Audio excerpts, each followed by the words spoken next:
Well. അപ്പോൾ ഇന്ന് നമ്മൾ ഉണ്ടാക്കാൻ പോകുന്നതാണ് പനീർ കറി. അപ്പോൾ എൻ്റെ വീഡിയോ ആദ്യമായിട്ട് കാണാനാണെന്ന് വെച്ചാൽ ലൈക്കും സബ്സ്ക്രൈബും ചെയ്യാൻ മറക്കല്ലേ. സോ നമുക്ക് നേരെ വീഡിയോയിലോട്ട് പോകും. അപ്പോൾ നമ്മുടെ പനീർ കറി ഉണ്ടാക്കാൻ വേണ്ടിയിട്ട് നമ്മുടെ മിക്സ്ചർ നമുക്ക് കാണണ്ടേ. ഇതാണ് നമ്മുടെ മിക്സർ എന്ന് പറയുന്നത്. ഇത് എന്താണെന്ന് വെച്ച് കഴിഞ്ഞാൽ നമ്മുടെ വറ്റൽമുളകുണ്ട്, മുളകുണ്ട്, വെളുത്തുള്ളി ഉണ്ട്, തക്കാളി ഉണ്ട്, സവാളയുണ്ട്. ഇതെല്ലാം കൂടി നമ്മുടെ ചീനച്ചട്ടിയിലിട്ട് കുറച്ച് എണ്ണ ഒഴിച്ച് കുറച്ച് ഉപ്പും പിന്നെ കുറച്ച് മഞ്ഞൾപ്പൊടി ഇട്ട് നല്ല രീതിക്ക് ഒന്ന് നമ്മുടെ സവാളയൊക്കെ ഒന്ന് വാടി വരുന്നത് വരെ നമ്മളിതൊന്ന് വെയിറ്റ് ചെയ്യണം. എന്നിട്ട് വാടി വന്നതിന് ശേഷം ഗ്യാസ് ഓഫ് ചെയ്ത് നമ്മൾ ഇവിടെ വെച്ചതിന് ശേഷം നമ്മളിതൊന്ന് തിളക്കാൻ വരെ വെയിറ്റ് ചെയ്യണം. അപ്പോൾ ഗൈസ്, ഇനി നമ്മുടെ എന്താ പറയുക പനീറാണ്. ഇതാണ് നമ്മുടെ പനീർ. നമ്മുടെ മിൽക്കി മിസ്റ്റിൻ്റെ പനീറാണ് നമ്മൾ എടുത്തിട്ടുള്ളത്. പനീർ നല്ല രീതിക്ക് നമ്മൾ കഴുകി ക്യൂബ്സ് ആക്കി വെച്ചിട്ടുണ്ട്. അപ്പോൾ ഗൈസ്, ആ നേരം കൊണ്ട് നമ്മുടെ ചപ്പാത്തി ഉണ്ടാക്കിലോട്ട് നമുക്ക് ചപ്പാത്തി പനീർ കറിയാണ്. അപ്പോൾ നമ്മുടെ ചപ്പാത്തി നമ്മളിവിടെ പരത്തി 3 വെച്ചിട്ടുണ്ട്. കാണാം.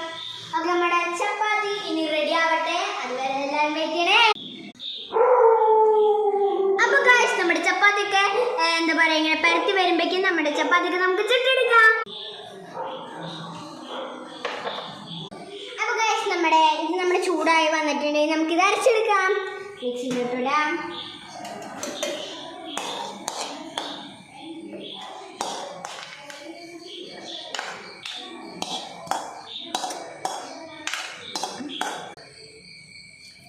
ഇനി കുറച്ച് വെള്ളം നമുക്ക് ഒഴിച്ച് കൊടുക്കാം. അപ്പോൾ ഗൈസ്, നമുക്കിനി അരച്ചെടുക്കാം.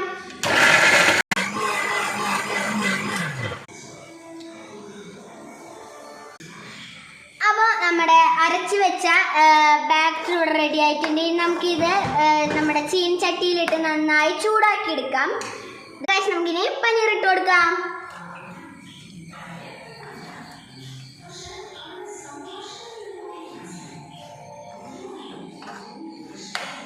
നമ്മുടെ ചപ്പാത്തി റെഡി.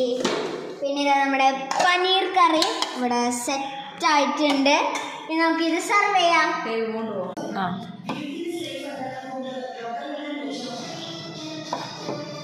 അപ്പോൾ ഗൈസ്, സൂപ്പർ ആയിട്ടുണ്ട്. എല്ലാവരും ട്രൈ ചെയ്തോക്കാം. അപ്പോൾ ഈ വീഡിയോ ഇവിടെ വെച്ച് വൈൻഡപ്പ് ചെയ്യാണ്. സോ ഇഷ്ടപ്പെട്ടെങ്കിൽ ലൈക്കും സബ്സ്ക്രൈബും ചെയ്യാൻ മറക്കല്ലേ.